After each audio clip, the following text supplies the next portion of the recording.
handle dispensaries, how they want to handle this new approach to cannabis. And meanwhile, it remains illegal on the federal level. So there's lots complications, lots to talk about. I want to remind you to tap in with us on all the social media. It's KBLA 1580 on Instagram, Facebook, and Twitter. And please follow, like, and subscribe. We are on YouTube right now, where we are broadcasting live, so you can actually see me looking like I just woke up, haha, which I did not. So one such city, when it comes to, and by the way, I'm at DiPrima Radio, DIPRIMA, and then radio. Okay. So one city that's been sort of, I think, pretty outspoken from the voters to the actual lawmakers is the city of Compton. I remember when cannabis was first legalized for recreational use in the state of California.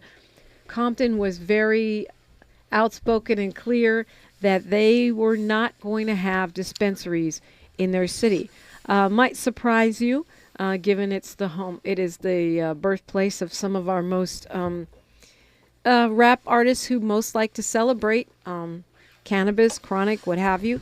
That said, City of Compton always does things the way the City of Compton does things.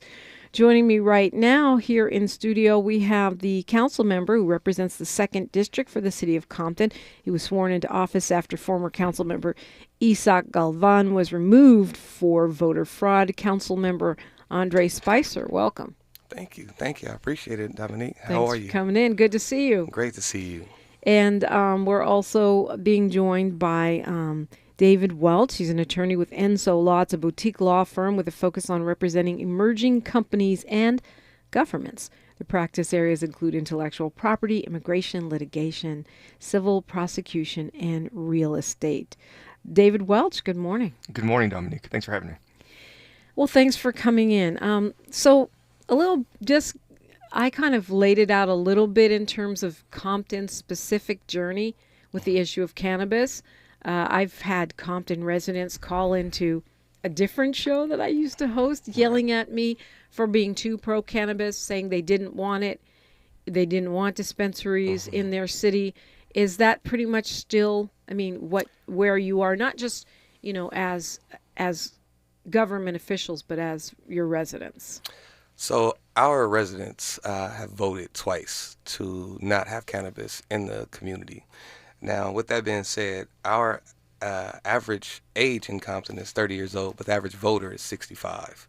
So wow, that's interesting. Average resident 30, average voter 65. Right. Okay. So the ones that whoever voted, the people that vote are the ones that their voices get heard, obviously. And the residents have voted to not have cannabis in the city of Compton. Repeatedly. Repeatedly.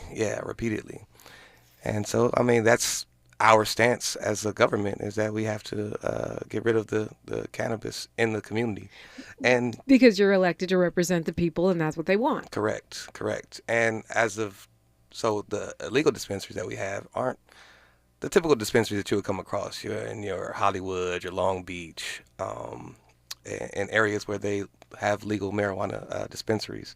We have, for lack of better words, we have trap houses, and they are very unsafe.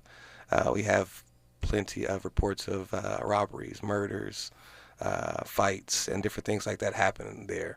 They're just not safe in our community, and we don't have the infrastructure to keep our community safe in those environments.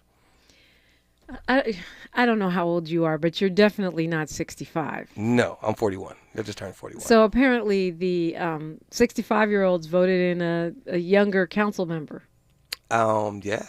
Yes. I've been able to, I've been in the community my whole life, and I'm a business owner, community activist. So the community knows who I am. It wasn't like I just put my name on the ballot, right before the election. They were already familiar with who I was and respect the work. So it has nothing to do with my age. It's more about the work that I put in the community. Well, but that can be a deterrent on either side. I guess you're standing in between the age of the average citizen and the average voter. Right. So, of course, Compton made the news. with the, I guess we'll call it demolition. Is that a fair term? That is a fair term. Demolition of an illegal dispensary. So this is where I'll turn to the legal expertise here, because the first thing I said when I saw that, Attorney Welch, is how can they do that? Well, it was years and years of non-compliance by the landlord. Fines and as Councilmember Spicer just said, there were ongoing illegal activities, not including drugs, including marijuana, but also other types of narcotics at the property. So we asked the landlord to help us comply. They refused. We had to go to court. And when we went to court, we actually got a receiver put in place. So that's a court-appointed official that takes over the property. And during that process, it came to bear that the property would be demolished. City of Compton issued permits quite quickly, and the building's gone today. Wow. We'll tell you the rest of this story, how it came to be and what's next. Plus, there's a big announcement coming today. We got a lot to talk about. It's KBLA Talk 1580. More of First Things First with Dominique DiPrima when we come forward. Did you know that over 90% of male enhancement pills are virtually the same thing that's repackaged, redone over and over again? Why settle for the same old product when you can get something completely different? Something that takes male enhancement into the 21st century. Something that really works. Men, you need to try Noxitril, the explosive, all-natural male enhancement formula that will unlock your performance in the bedroom to a level you could only dream of. Try to imagine Viagra on steroids. Noxitril is so powerful, that's why it took years for it to finally become available to the public without a prescription. So call now and take advantage of our special Noxitril free bottle offer today. Oh yeah, we recommend that you use the Noxitril dose as directed. Think of your partner. We certainly don't want you to overperform in the bedroom. Find out how to get a free bottle of Noxitril. Call 800-490-7856. That's 800-490-7856. Free bottles for a limited time, so call now. 800-490-7856. 800-490-7856. Moments like hearing my cat purr good morning mean a lot to me. But after being diagnosed with metastatic breast cancer, or MBC, which is breast cancer that is spread to other parts of the body, they mean even more. I take Ibrance, palbociclib. Ibrance 125 milligram tablets with an aromatase inhibitor is for adults with HR-positive, HER2-negative NBC as the first hormonal-based therapy. Ask your doctor about Ibrance and visit Ibrance.com. Ibrance may cause low white blood cell counts that may lead to serious infections. Ibrance may cause severe inflammation of the lungs. Both of these can lead to death. Tell your doctor right away if you have new or worsening symptoms, including trouble breathing, shortness of breath, cough, or chest pain. Before taking Ibrance, tell your doctor if you have fever, chills, or other signs of infection, liver or kidney problems, are or plan to become pregnant, or are breastfeeding. Common side effects include low red blood cell and low platelet counts, infections, tiredness, nausea, sore mouth, abnormalities in liver blood tests, diarrhea, hair thinning or loss, vomiting, rash, and loss of appetite. KBLA Talk 1580 would like to thank all of the businesses that tune into KBLA at work. We celebrate you, your calls to the station, and your overall support. To show our appreciation, we would like to treat your office to a lunch for 10, brought to you by the Original Taco Pete's. Open the KBLA Talk 1580 app or log on to KBLA1580.com to submit your office to be selected for our Office of the Week. We know you're just like our staff, putting in many hard, smart working hours per week. We just want to say thank you, and we appreciate you. You and your staff deserve lunch on us. Enter your office to win lunch for 10 and be highlighted on KBLA Talk 1580 as our Office of the Week. Open the KBLA app or log on to KBLA 1580 to enter your office today to become the KBLA Talk 1580 Office of the Week, sponsored by the Original Taco Pete's, a black-owned restaurant. Become the KBLA Talk 1580 Office of the Week. This has been a KBLA Talk 1580 community call to action. I know it couldn't happen without you.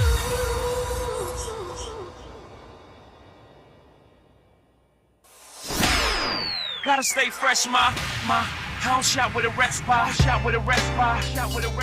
Have you visited us online for the grand opening of KBLA.store? For the best in new merch, gift ideas, books, media, and more, log on to KBLA.store. Be sure to check out our KBLA team favorites at KBLA.store today. That's KBLA.store for all the official merch on your favorite talk radio station, KBLA Talk 1580.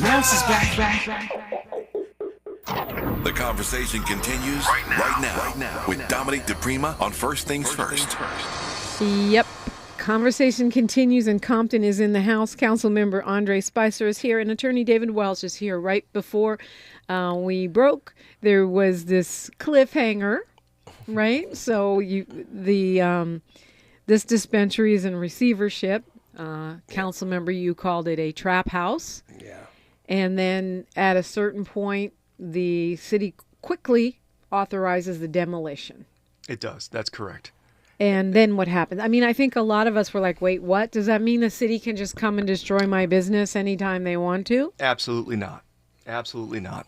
When it comes to narcotics, there are certain rules in place that allow the city to take or ask the court to take control of a building, and then the court and the landowner at that point will make a decision on what happens. But the key is to make sure that narcotics aren't sold at properties. And that's the one thing. The court, the city, the government can come take your property. But if you're selling narcotics from your property, and I'm telling you again, it's not just marijuana at this property. Every raid that was conducted by the Sheriff's Department of this property, there was a recovery of a firearm, there was a recovery of marijuana, there was a recovery of money, and sometimes we recover other types of narcotics.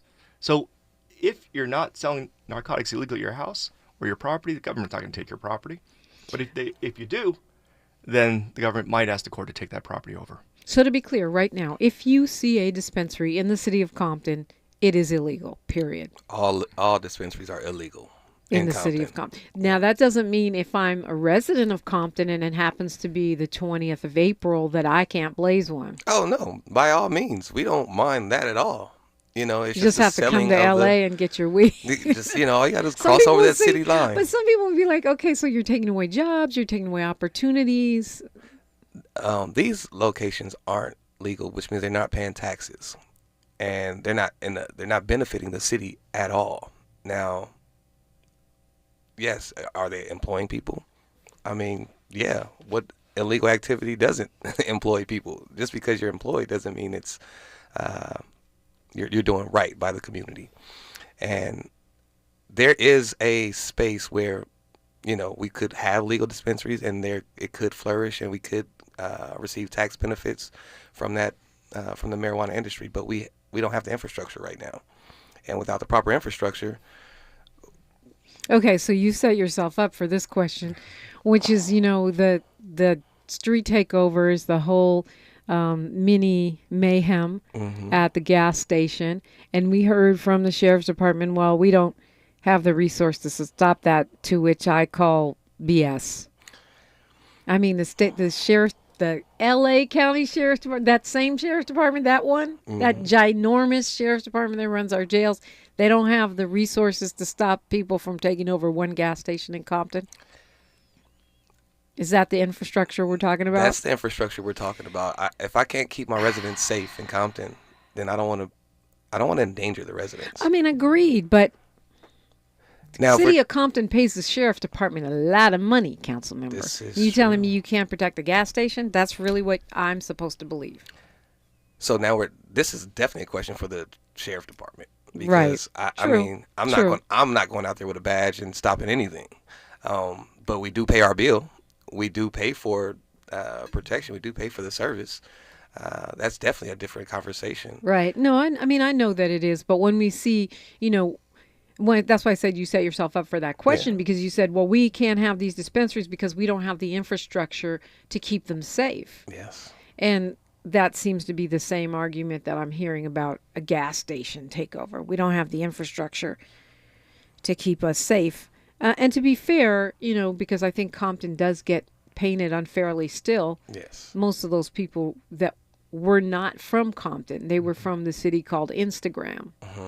You know, and the mayhem that a lot of social media is wreaking on cities and neighborhoods and even gang relations is something that hasn't been talked about enough, because someone can get on Instagram and say anything and they're not even from a place. Right. That said, Attorney Welch, what's next? You know, surely the owner of the property had a say. He definitely had a say, and he had qualified lawyers to argue his point. And when it comes down to it, you can't argue a failing point, which is to allow the property to continue to be, you know, used to sell drugs. What we're doing now in the city of Compton, and the city brought me on as special counsel to help enforce a lot of these issues, to close down this pandemic of illegal marijuana businesses that basically front as marijuana dispensaries, but as council member said, are trap houses. And our goal now is to close every single one in the city. And we started with about 16. We've closed 9 of those. Maybe 1 or 2 have come up since we've closed the other 9, and we're looking to close the next. And it's only been 6 months. So the goal for us is to close them down and keep them closed down by making sure the landlord complies. And I think it's important that we also highlight we're targeting the 16, but it's not because we don't like those 16, or it's not we just picked those 16 out. We kind of focus around the ones that are around parks, around schools, that have more complaints. So it's not like, hey, I don't like you, Dominique, and I know you have a dispensary, so we're going to come after you. Right. It's really based off of safety. A priority based on where they're located and what the activity is going on around there. And so you're saying eventually you want to stamp out every single illicit dispensary in the city. Illegal dispensary in the city. And I was telling Attorney David Welch off air, like, it's very disrespectful if we're telling you, hey, this is illegal to have in the city of Compton, and you don't care so much that you put a light box on your building. You paint marijuana signs on the outside and say, hey, come get your 5 grams here for $20. You pretty much have a man standing in a marijuana costume, a bud on the corner, just, hey, we got weed here. So it's so blatant about the disrespect, and we have to do something to change that. I mean, honestly, I'm a person that if I lived in Compton, I would want there to be dispensaries there, but you have to respect the will of the voters. You can't just say, well, this is what I want to do, and so I'm going to come to your town and do this. My personal preference has nothing to do with where I stand at with the city.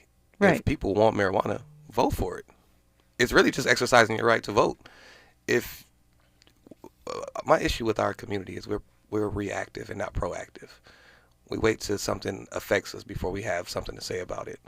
I've gotten a lot of my demographic speaking out recently because of the dispensaries, but they didn't show up when it was time to vote. Were they speaking up, or were they? Oh, they're pissed about it. They're mad. My demographic? Yeah. Oh, they're mad about it. Now I have to go all the way to Lamert Park to get my weed. Or Long Beach.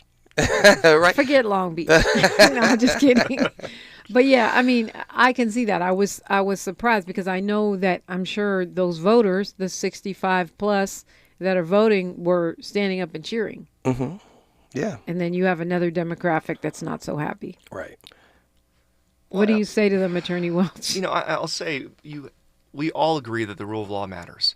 And if a city chooses to enforce a law that says no cannabis, no dispensaries are allowed in our city, especially considering the history of use and drugs and, in the city of Compton, then you've got to respect that. If, again, there might be other cities, as the council member pointed out, that have the infrastructure in place. Compton's not there yet. And the problem is that there's other people outside the city of Compton that are coming in, taking advantage of these dispensaries and having them not only, as we said, sell marijuana, but sell other types of drugs. And it's not rare. I mean, just last April, there was a shooting at a dispensary where 2 people were killed. And this is within a year that we're having acts of violence. And again, every time at this one location, there was a firearm that was located on premises when the sheriffs went in. I hate to be the people's advocate, although it is my job, but people get murdered at grocery stores. We've had people killed at Trader Joe's. We don't shut that down. No, that's absolutely true. The only difference is that the propensity and the amount of murders or violence that occurs at illegal dispensaries is much higher than a supermarket. And that is I'll buy that. Yeah. I mean, I haven't seen the data, but I'll buy it. Yeah. So what's next? I mean, it's just a growing campaign. Is it really like a deterrent? Like we're getting the word out, don't try it here? I'd like to think after taking a couple buildings into receivership and demolishing some buildings or a building, that would put property owners on notice that we are serious about it. So we hope to send a strong message with our campaign. Will the owner of that dispensary or patrons, are there lawsuits? I guess that's what I'm asking. Is someone suing you saying, hey, you destroyed my business, give me my stuff back, give me my illegal light and the guy with the bud suit?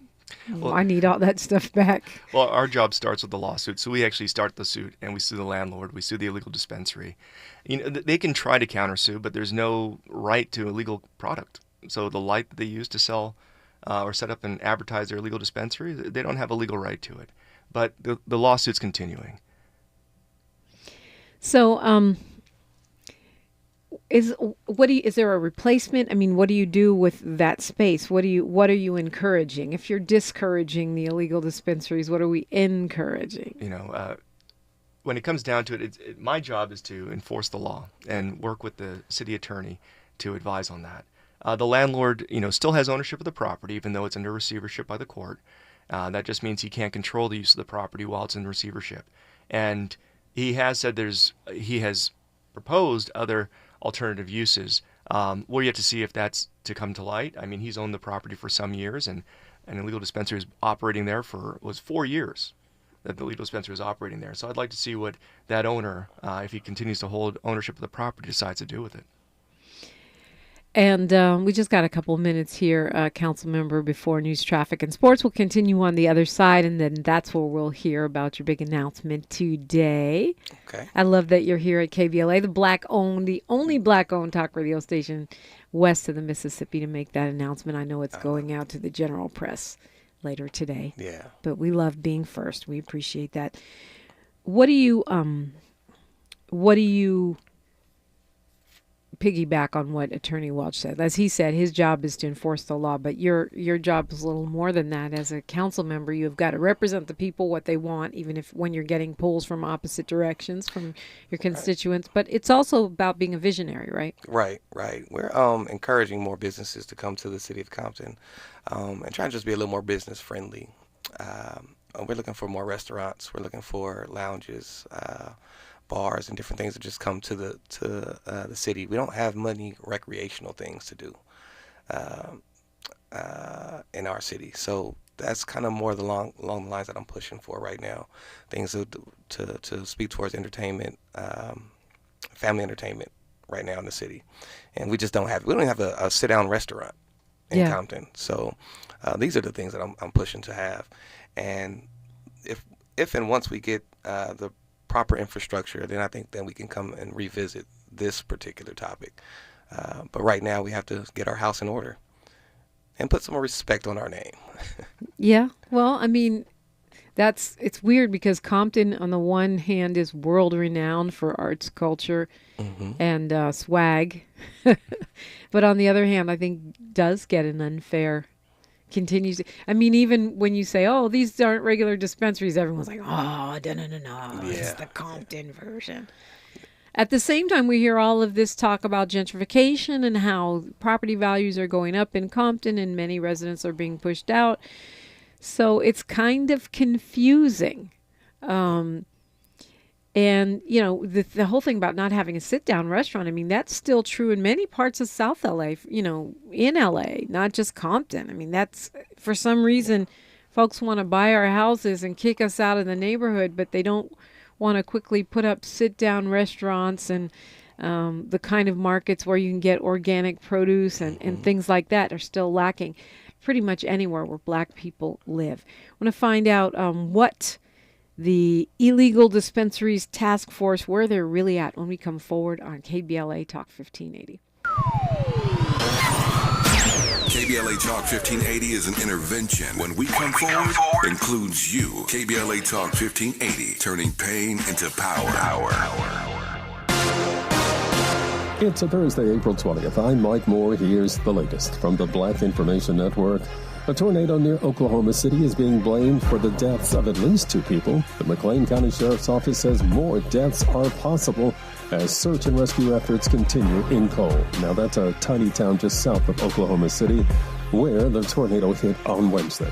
African-American singer R. Kelly is appealing his case in New York after he was found guilty on 9 federal counts of sex crimes and human trafficking. Legal documents reveal Kelly believes the government didn't prove his guilt in court. His lawyers also say they take issue with members of the jury and some of the evidence submitted by the prosecution.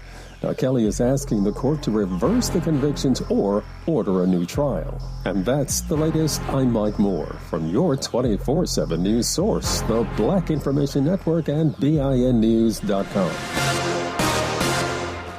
If your company needs to spring into efficient hiring, then check out Indeed. Their powerful hiring platform makes it easy to attract, interview, and hire candidates. Visit Indeed.com/credit and get $75 towards your first sponsored job. Terms and conditions apply. This is the KBLA Sports Minute with Ray Richardson. The Lakers missed a great opportunity last night to take advantage of Ja Morant's absence. Morant's hand injury kept him on the sidelines, but his Memphis teammates responded. Memphis wins by 10 to even the best-of-7 series at 1-1. 6 Memphis players scored in double figures. Xavier Tillman had 22. The series comes to L.A. for the next 2 games. Game 3 is Saturday night. The Clippers are back in action tonight at home for Game 3 of their first-round series with Phoenix. The series is tied at 1-1. Kawhi Leonard has stepped up big time in Paul George's absence. Leonard is averaging 34 points in the first 2 games. Tip-off time tonight is 7:30. Tiger Woods might miss the rest of the 2023 season after having surgery on his right ankle Wednesday. The ankle has bothered Tiger since his car accident near LA in February of 2021. No debates, no speculation, just the info you need. That's your KBLA Sports Minute. I'm Ray Richardson. More news, opinions, and conversation when we come forward on KBLA Talk 1580.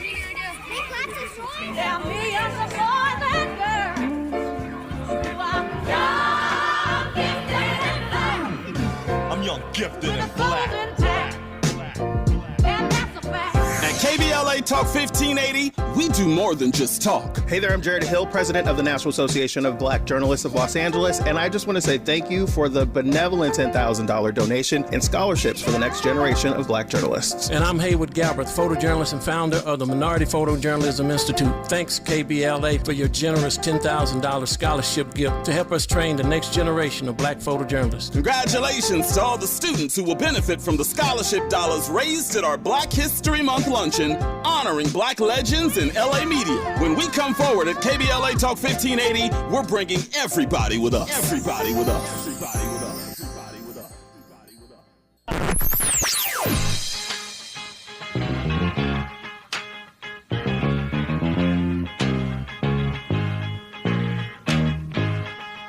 This is KBLA Talk 1580. Talk radio. That's music to your ears.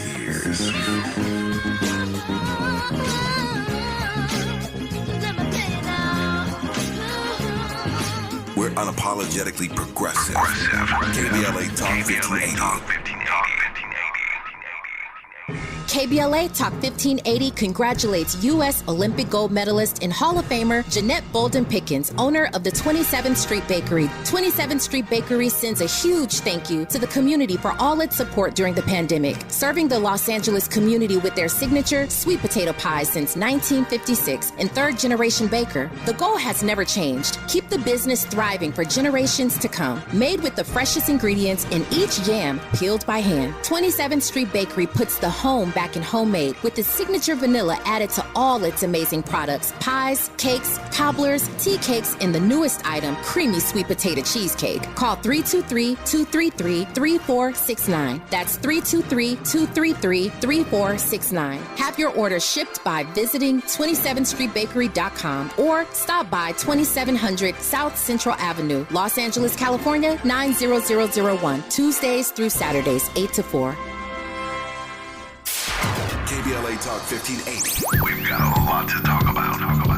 Hi, Maisha Cairo here, KBLA, live at Chase Bank on Crenshaw and Vernon for the In This Together tour with female business owners, a day of empowerment, community panels, and best of all, tips on building business from marketing to capital. I was able to speak with Kate Luzio, former banking executive and now owner of Luminary, who partnered with Chase for this tour. She makes it her business to build community for business owners. Yes, so I was a banker for 20 years before I decided to become an entrepreneur. 7 of those years were actually at JP Morgan Chase.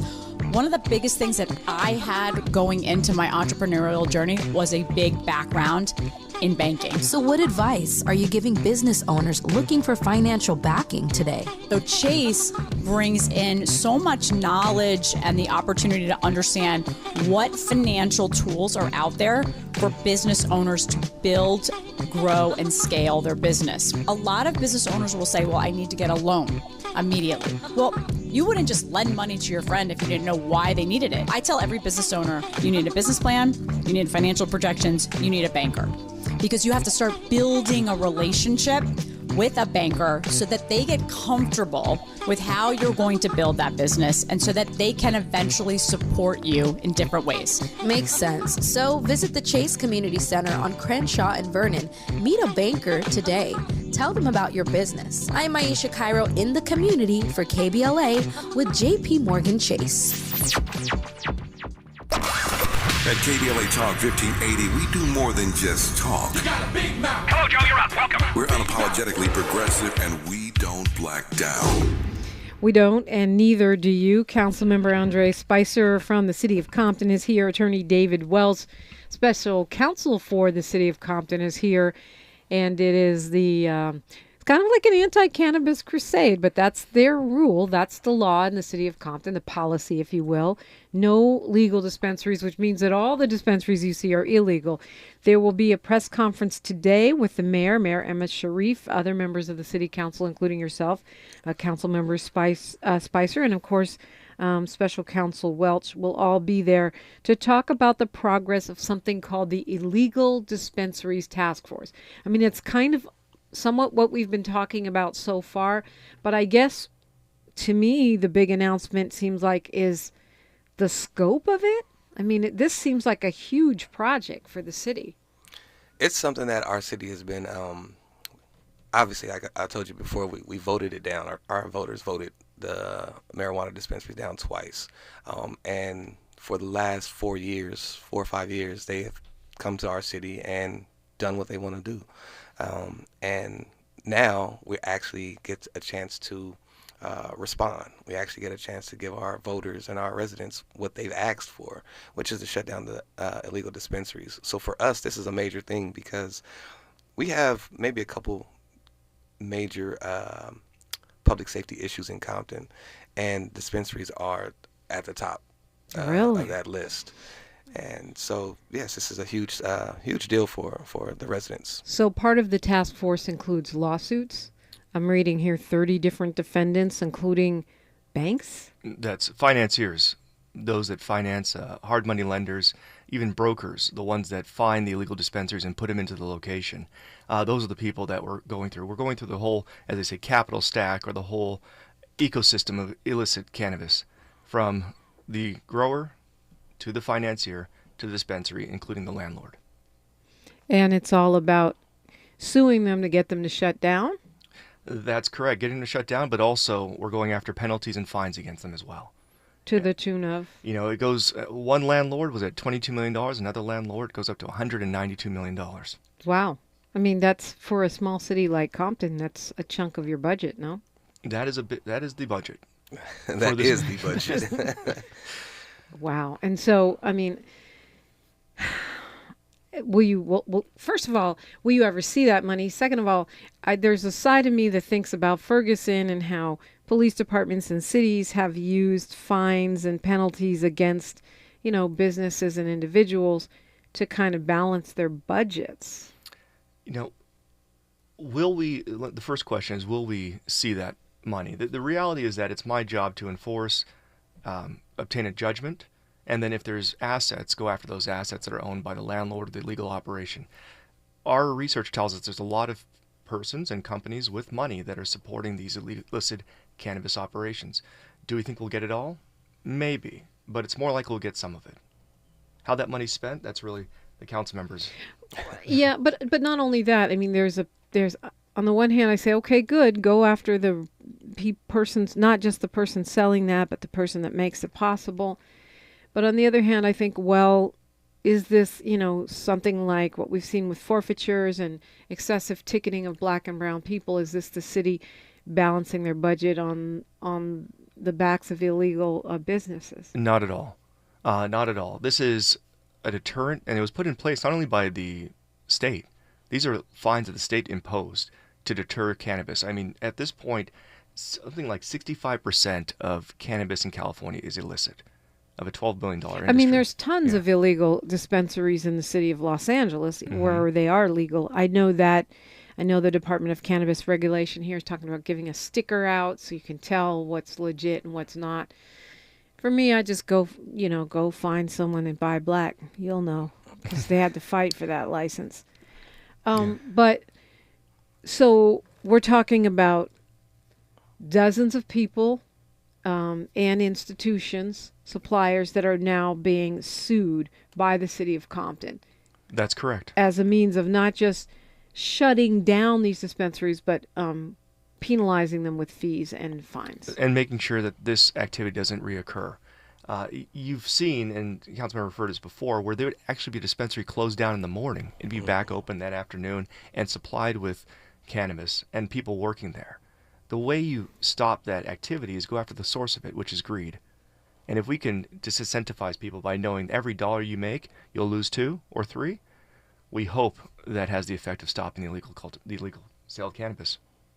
And I think it's important that we also highlight that the people that own these dispensaries, they're not from our community. They don't look like us. They don't care about our community.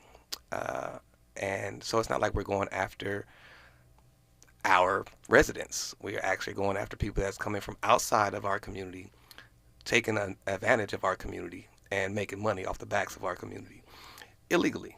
So, I think it's important that we highlight that, because we're not shutting down black and brown businesses. So today you will be at the illegal dispensary that was one of the illegal dispensaries that was shut down in the city of Compton. That's correct. There were 2 next door to each other, and we shut both down, and they seem to be playing off each other. In fact, this one, we were the first one we got a receiver on and took that property and put it into receiver. The court now oversees that property. And so, yes. So when you say they were playing you, what, they were like going back and forth kind of thing? Absolutely. These 2 properties next door to each other had 2 dispensaries, allegedly owned by 2 different people, that you had, once this one shut down, the other one got busier. Once the one on the left got shut down, the one on the right got busier. We had to go after them both, and now they're both shut down. And so that's where you'll be having a press conference this morning at 10, where you can hear more details about the breaking news you just heard right now on KBLA Talk 1580.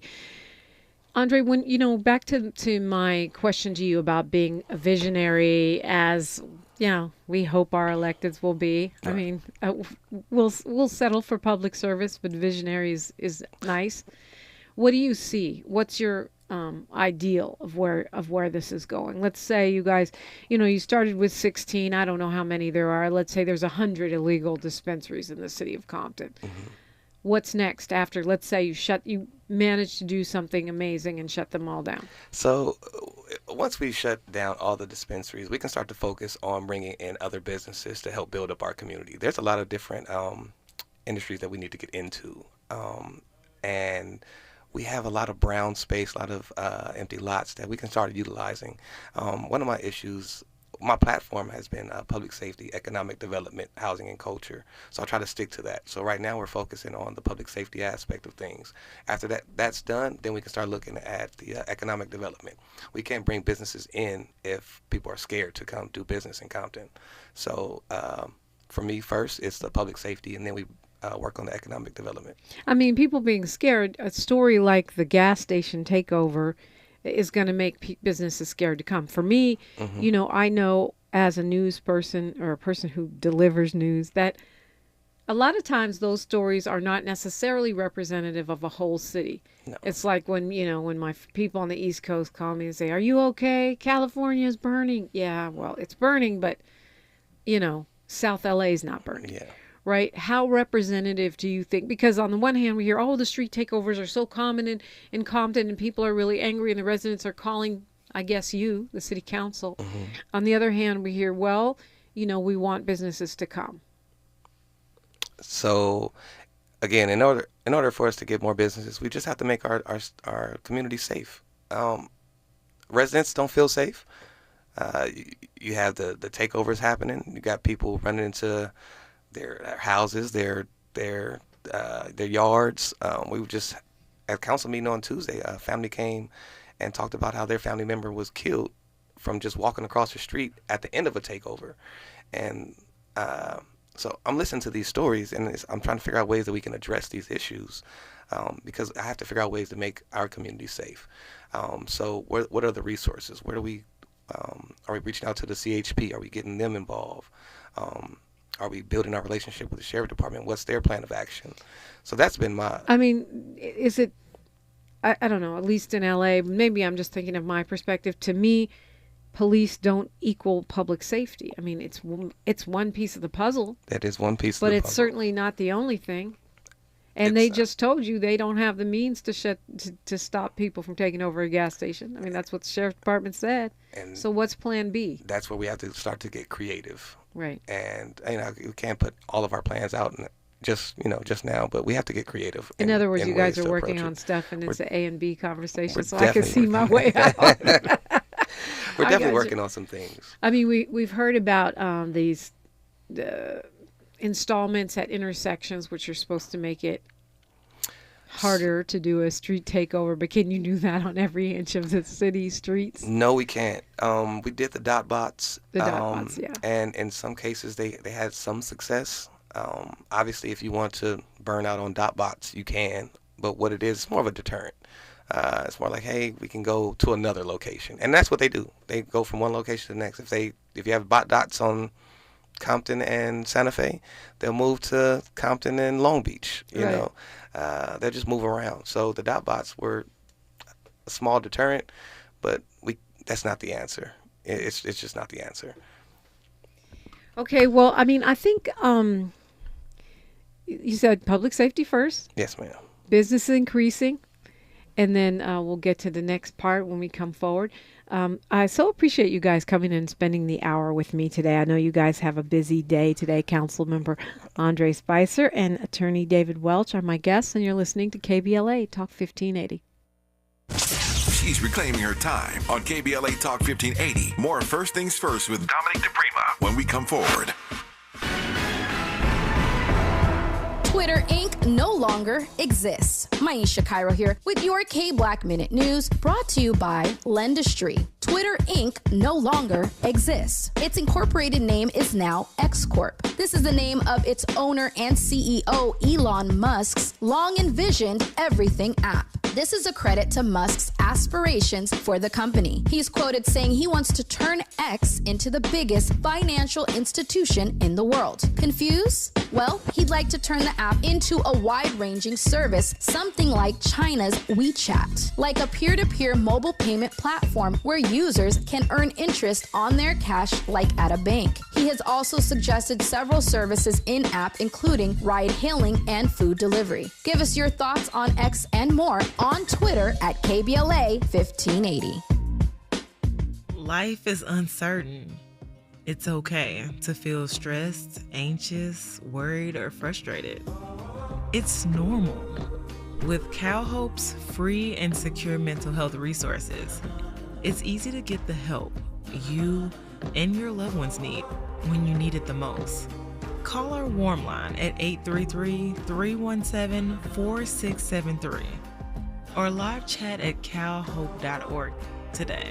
Thanks to our new sponsor, Lendistry. Lendistry is a national Black-led small business lender that is headquartered in Los Angeles. Lendistry helps small business owners access the affordable capital needed to grow. Visit Lendistry, LENDISTRY.com/KBLA today. The clock is ticking, and there's just a few days left before God's Trying to Tell You Something comes to town. We interrupt this program to bring you this special report. The 2 p.m. performance of God's Trying to Tell You Something is sold out.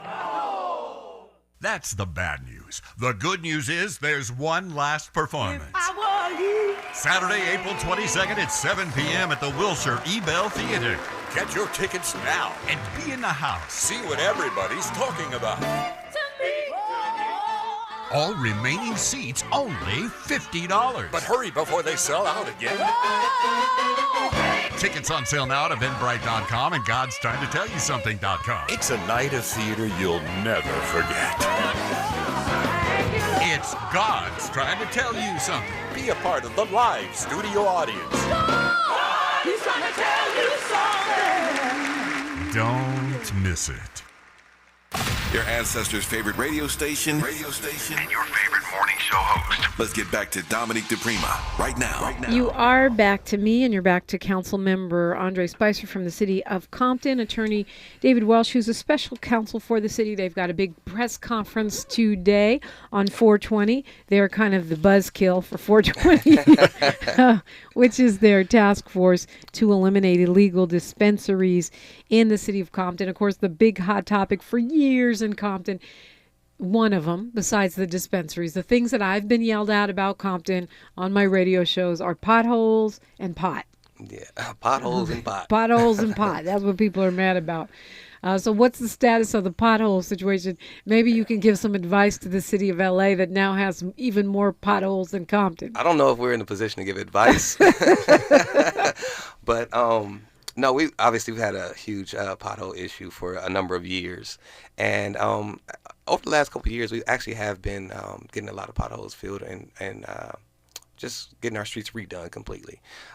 We need to do almost every street in Compton. So it's going to take some time. It's going to take some money. If we average it out, we're talking about $1 million per mile. It's a lot of money. But I remember when Asia Brown was mayor, there was a ballot measure that was supposed to pay for all that. And I remember her saying that, it takes time to get all those funds in, but time has passed. So yeah. And like I said, we've been getting a lot of streets done. We don't have nearly as many potholes as we had two years ago. We're doing Rosecrans Avenue right now as we speak. So we're getting streets done. It's just not happening as fast as some residents would like. People typically take the same route to and from work and school. So if you don't hit their pothole, then you're not doing potholes. Right, because that's their car. Right. Yeah. Real talk. So what else do I don't want to just have you on and just, beat you up about pot and potholes. What's good in Compton that we should know about, Councilmember Spicer? So some of the things that I've been able to accomplish in Compton, I've just been trying to address, again, public safety issues. And one of those public safety issues, we talked about this a second ago. You said it's not always policing our community. Sometimes it's providing our community with opportunities. One of those things I've been doing is holding expungement clinics in Compton, addressing, getting people their records cleaned, and getting them legal advice and whatnot to address those issues, as well as employment.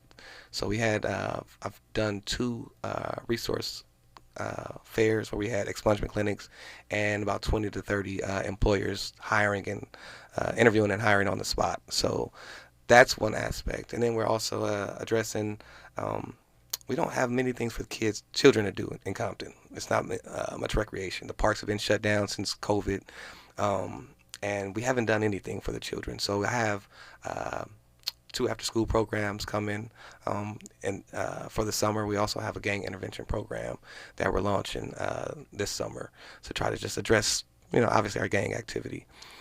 So again, these are all public safety issues for me. And we can track those on the city website? Yes, you can track those on the city website. Our after-school programs will start, I believe, in June, and it'll go through the summer. And I'm working on 2 other programs to bring them to the city and have them, there for the summertime as well. So that's kind of what I've been focused on with our youth.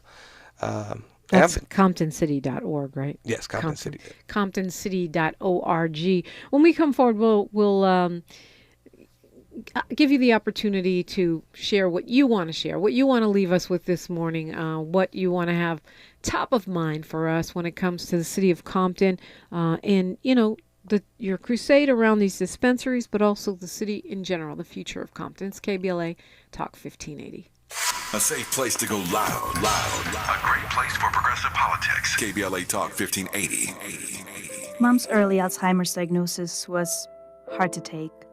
And when I left the oven on, we decided together that it was time to see a doctor and make a plan. Early detection gave us more time to seek out information and support as a family. If you or your family are noticing changes, it could be Alzheimer's. Talk about seeing a doctor together. For more information, visit alz.org/time-to-talk. A message from the Alzheimer's Association and the Ad Council. Hey, Dad, how do airplanes fly? What's in this box? Is this tree good for climbing? How are babies made? What does this thing do? Kids are curious about everything, including guns. Talking to them about gun safety in your home is a good first step, but you can do more. Always keep your guns locked, unloaded, and stored separately from ammunition. Safe gun storage saves lives. Learn how to make your home safer at endfamilyfire.org. That's endfamilyfire.org. Brought to you by End Family Fire, Brady, and the Ad Council. We knew you'd stick around. This is LA's home for progressive talk radio. Welcome back to KBLA Talk 1580. And we have a few minutes before the top of the hour. So I want to know what you want to leave us with. Attorney David Welch is special counsel for the city of Compton. It's been a great pleasure to represent the city of Compton. I think that, our discussion today, talking about this opportunity there in the city, I see it as, and everyone has said this, and people have said this before, but I truly see it as a great opportunity, a shining star of not only talent, but if we can get a lot of the outside influences that come on from outside the city to actually follow the law, I think they can add to the great community. And it's been my pleasure to represent the city. And Councilmember Spicer, what do you want to leave us with this morning? You actually got some time because you have a very succinct attorney here with you. And I'm not going to be long-winded about it. It's very simple. I'm going to stick to the topic here. It's really just a vote, to engage in civic engagement, to be proactive as opposed to reactive. We've gotten a lot of feedback on closing the dispensaries. Some good, a lot bad, but a lot of the bad had come from people that don't engage civically. So if you want to see a change on any level, don't just wait for marijuana to be your motivating factor. Engage. I mean, I understand what you're saying because I know we do react as a community. This person was shot, that store was shut down. But I feel like part of the reason for that is because so much is coming at us all the time. It's hard to be proactive when you're trying to keep the lights on, keep your kid from getting shot, keep up with inflation. You know what I'm saying? I think other communities would be reactive too if they had to deal with the stuff we deal with. I agree with you, and I accept that. However, it doesn't change anything. We still have to deal with our circumstances. So, I mean, respectfully, that's another excuse, though. We have to do something. It's an objective condition, but you're right. We have to do something. It's not an excuse. It's the reality. But the question is, what are you doing with that reality? Right.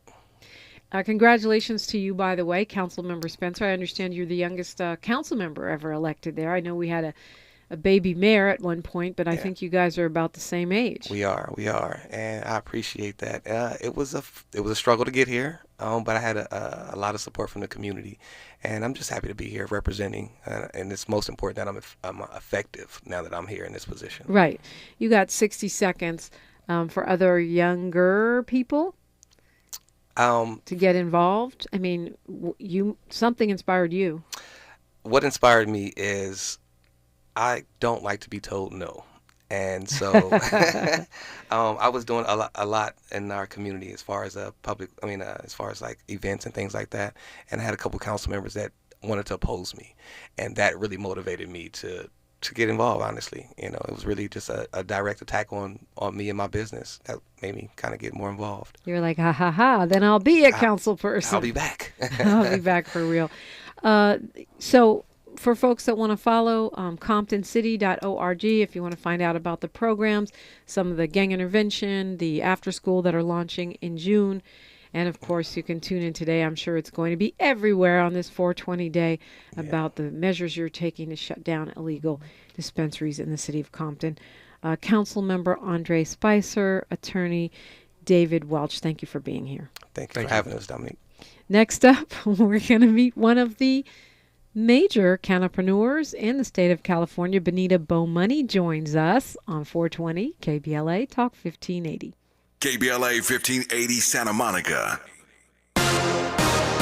I'm Mike Moore. Here's the latest from the Black Information Network. At least 2 people are dead and others injured after tornadoes hit Oklahoma, one of the towns that was hard hit, the community of Cole. That's where Highway Patrol Trooper Eric Foster said they're still searching for victims. There are hundreds and hundreds of first responders and other equipment going in to search these different residences.